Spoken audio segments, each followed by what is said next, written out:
دەچینە سەر پرۆفایلی ئەو گەنجەی کە لە پارێزگای نەجەف پێشوازی لە شاندی نێچیروان بارزانی و هەروەها محەممەد حەلووسی کرد کاتێک کە سەردانی مختەدا سەدریان کرد. سپابزانین ئەم گەنجە کیە، پرۆفایلەکەی چۆنە. ئەم گەنجە ناوی ماجد ئەلوائیلیە، لەدایک بووی 1972 ئێستا پارێزگاری نەجەفە. لە ساڵی 1995 بووەتە ئەندامی یەکێتی ئەندازیارانی عێراق بە پلەی ڕاوێژکار. لە ساڵی 1995 لە جامیعەی بەغداد بەکالۆرەسی هەیە لە بەدەستهێناوە لە ئەندازیاری مەدەنی. لە ساڵی 1998 لە جامیعەی نەهرین بڕوانامەی ماستەری بەدەستهێناوە لە ئەندازیاری مەدەنی. لە نێوان ساڵانی 2002 بۆ 2006 وەک بووەتە بەڕێوەبەر لە فەرمانگەی پرۆژەکانی کارەبا لە وەزارەتی کارەبا. لە ساڵی 2006 وەک ڕاوێژکار بووە لە ئەندازیاری وەبەرێنان و وانەبێژ بووە لە ئەندازیاری لە کۆلێژی ئەندازیاری جامیعەی کوفە کە ئەمە بەشێکە لە پرۆفایلی و هەروەها لە ساڵی 2010 ئەندامی یەکێتی مامۆستایان بووە، ئەگەر هاوکارانم گرافیکەکەمان بۆ بگۆڕن، و لە ساڵی 2010 ئەندامی یەکێتی مامۆستایان بووە. لە ساڵی 2014 لە جامیعەی بابل بڕوانامەی دکتۆرای بەدەستهێناوە لە ئەندازیاری مەدەنی، واتە ئەمە ئەندازیارێکی مەدەنیە. ئەندامی خولی چوارەمی ئەنجومەنی نوێنەرانی عێراق بووە. لە هەمان خولدا ئەندامی لیژنەی دارایی بووە لە ئەنجومەنی نوێنەرانی عێراق.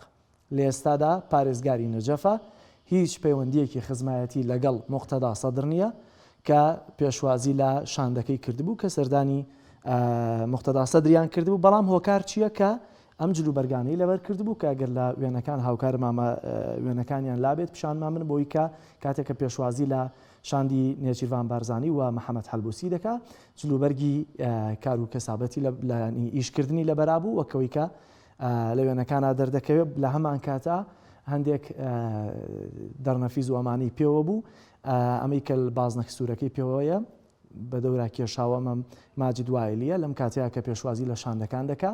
ئەم ئێستا پارێزگاری نەجەفە.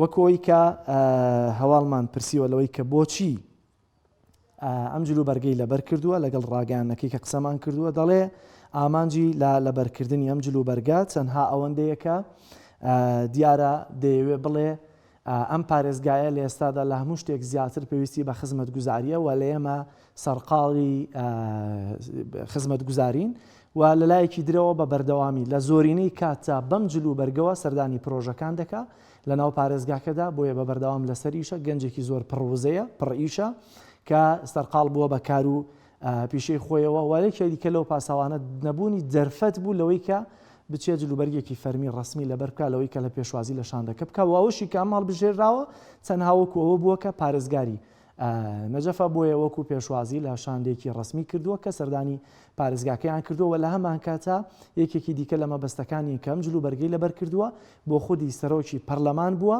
کە ئەمە هەم تانی سیاسی لە پشتەوەیە، چونکە بە جۆرە لە جۆرەکان خزمەتگوزاری لە ناوچە لە پارێزگا سونەکان یا شیعەکان جۆرە لە ڕکابەری دروست کردووە. لە هەمان کاتە ئەوەی کە زیاتر لە پارێزگا سونەکاندا دەستی ئاوەدانی هەبووە سەرقاڵ و سەرقاڵی هەندێک پرۆژەیە، ئەویش محەممەد حەلووسیە و ئەمە مەسەجێک بوو بۆ محەممەد حەلووسی کە لە هەمان کاتە لە فکری پرۆژە خزمەتگوزاریەکانی نەجەف بێ وەکەوەی کە ئێمە لێرە هەندازیارێکین سەرقاڵی کار و پرۆژە و خزمەتگوزارین کە ئەمە ئەو ئەندازیارە بوو کە زۆرێک لە هاوڵاتیان پێیان سێر بوو بەم جلوبەرگەوە سەردانی وەفدێکی گرنگی بەو شێوازە کردبوو و هەندێک پێیان وابوو کە لە دار و دەستەی مقتەدا سەدر بووە کە پێشوازیم لە محەممەد حەلووسی کرد و هەم لە نێچیروان بارزانی. ڕاگەیانەکەی دەیوت دواتر هەردوو شاندی نێچیروان بارزانی و محەممەد حەلووسی زۆر سپاسیان کرد و ئەو پەیامی کە دەویست لەو جلوبەرگەیە بیدات وەریان گرتووە، سپاسیان کردووە بۆ پێشوازیە گەرمەی کە هەی بووە بۆ ئەوان.